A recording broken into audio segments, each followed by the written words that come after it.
Welcome back to Sunrise Daily. Well, yes, indeed, we do have Mr. Ide Igwabo, who is a political analyst, is a journalist, publisher of the now arrested National Interest newspaper, and then he's also former National Publicity Secretary of the South People's Assembly. Thank you for coming on this morning. My pleasure, always. Well, yes, indeed, we've seen that the Southern governors have met, but let me quickly get your views on this. Lots of people seen so much reactions about the reinstatement and now the order for him to be disengaged. Speaking about Abdul Rashid Maina, how did you react to this as it unfolds? What are your impressions? The truth of the matter is that this is inexplicable. You can't find any reasonable answers to this kind of development. I mean, a few things have happened in the past that gave the impression that government was kind of disconnected, that government functionaries were not interfacing properly. And but this particular Maina case is the worst case scenario, if you ask me, in any government, a federal government at that. I mean, we have seen where the president sent somebody's name to the Senate, and on the basis of a report by another arm of government, another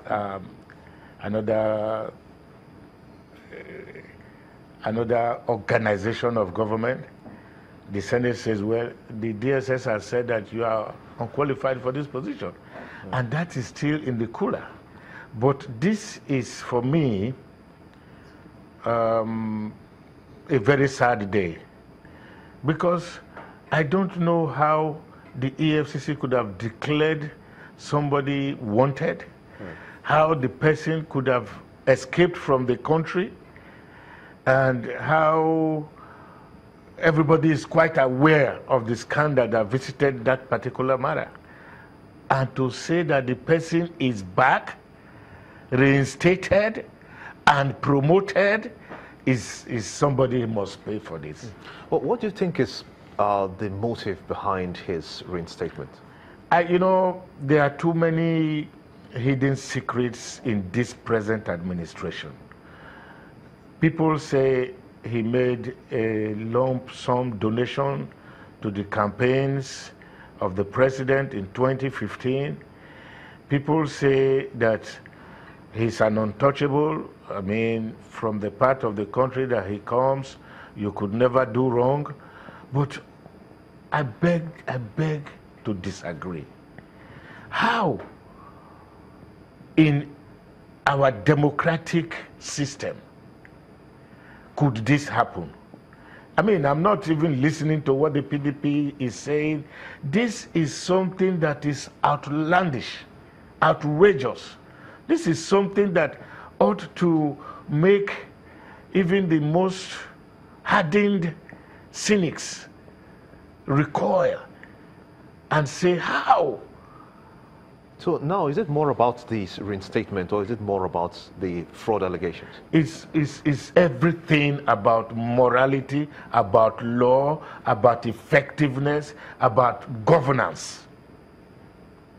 It's all wrapped up. I mean, the next thing we probably will hear is that a thief has sneaked into the villa and stolen the president's wallet. That will be the day. That will be the day. But with this, that day is not far away. It does seem to suggest that the president didn't know about this, because, I mean, he's the one who said that, okay, hold on, let him leave that office for now. EFCC, do your job. The president doesn't seem to be in the know of this particular case. It's not just this particular case, my dear friend. He doesn't appear to be in the know of a lot of things. Look at the appointment of the deputy governor of the CBN the other day. That's just been, it's like it's been closed up. But there are issues.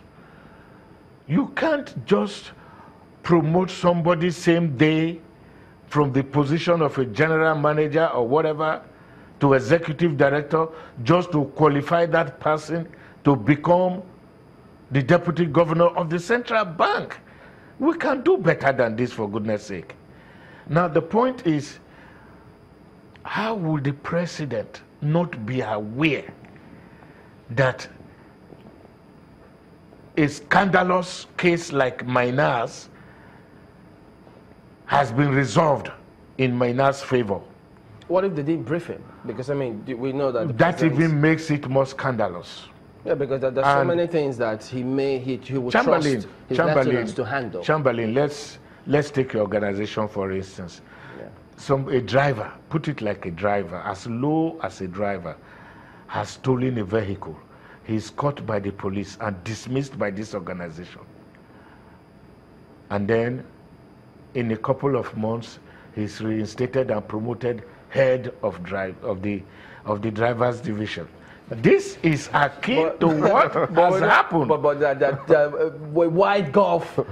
No, but I'm just saying to you, and then the country. Yeah, you know, with incidents like this, you begin to wonder, how does the government work? But I get your point, though. But the thing is, I mean, it's possible that the president may not have been aware. I'm not saying categorically if that he was aware.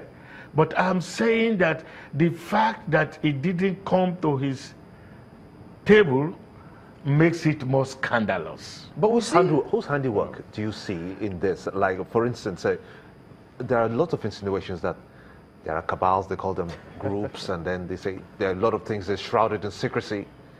Whose hand do you see in this? There are two ways to look at this particular matter. The media is saying Maina is a close associate of the Internal Affairs Minister, who was the first person to wash his hands of this matter, to say promotions, demotions, all kinds of disciplinary measures are taken by the Civil Service Commission, Federal Civil Service Commission. Fine. And therefore, he obviously pushed the buck to the head of service table. She immediately reacted and issued a statement. Now, for me, the way she stated her case, there's no ambiguity that this recommendation came from the office of the minister based on a report of a committee that was set up by this same minister. So why are we prevaricating? Why do we always do this to ourselves? Why do we always like to portray this country as a nation of incompetent people, as a nation of people who have lost common sense? It's not a question of, is this matter difficult to resolve, if you ask me. Somebody has been reinstated. A committee suggested or recommended for his reinstatement. So who then recommended for his promotion? I mean, this is the pit.